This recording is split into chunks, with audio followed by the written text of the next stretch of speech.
नकळत जुळलेली नाती. भाग 2.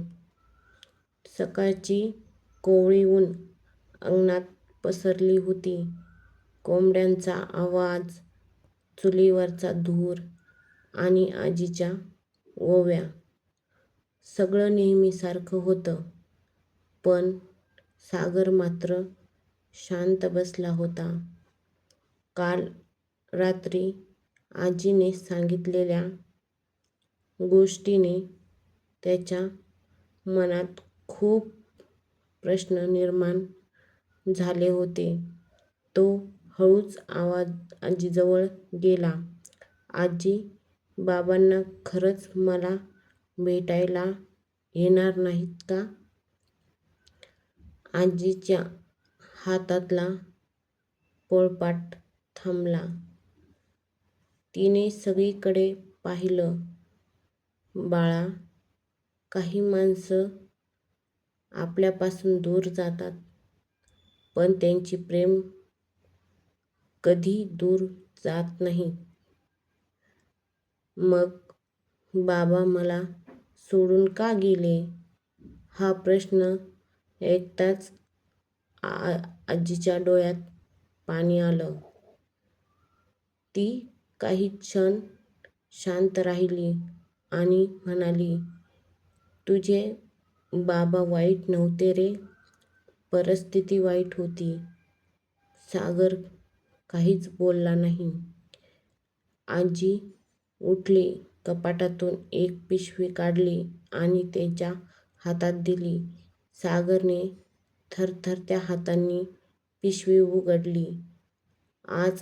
आत एक छोटंसं खेळण्याचं गाडी, काही फोटो आणि एक पत्र होतं. पत्रावर लिहिलेलं होतं, माझ्या सागरसाठी. सागरचे हृदय जोरात धडधडू लागलं. त्याने पत्र उघडलं. बाळा, जेव्हा तू हे पत्र वाचशील तेव्हा कदाचित मी तुझ्यासोबत नसेल. पण रोज रात्री आकाशातला सर्वात चमकणारा तारा पहा, कारण तुझा बाबा तिथून तुला बघत असेल. मला तुझ्यासोबत खूप खेळायचं होतं. तुला शाळेत सोडायचं होतं. पण देवाने मला थोडा कमी वेळ दिला रे. आजी, बाबा गेलेत. सागरचे डोळे भरून आले आणि त्यांनी आजीला मिठी मारली. आणि सागर आजीला विचारू लागला, बाबा माझ्यावर किती प्रेम करत असतील? हो बाळा, पण हे तुझ्यावर खूप प्रेम करायचे. त्या दिवशी पहिल्यांदाच सागरने आकाशाकडे पाहिलं. संध्याकाळ होत आली होती. आकाशातला एक चमकणारा तारा दिसला होता. सागर हलकेच हसला आणि म्हणाला, बाबा, मी पण मोठा होऊन आजीची काळजी घेणार.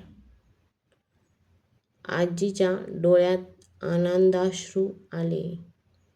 त्या छोट्याशा घरात दुःख होतं, पण त्यातून मोठं प्रेमही होतं.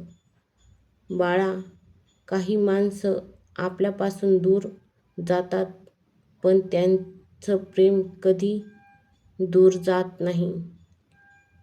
पुढील भागात सागरला बाबांबद्दल अजून एक मोठं सत्य समजणार आहे. भाग 3 मध्ये पाहू. धन्यवाद.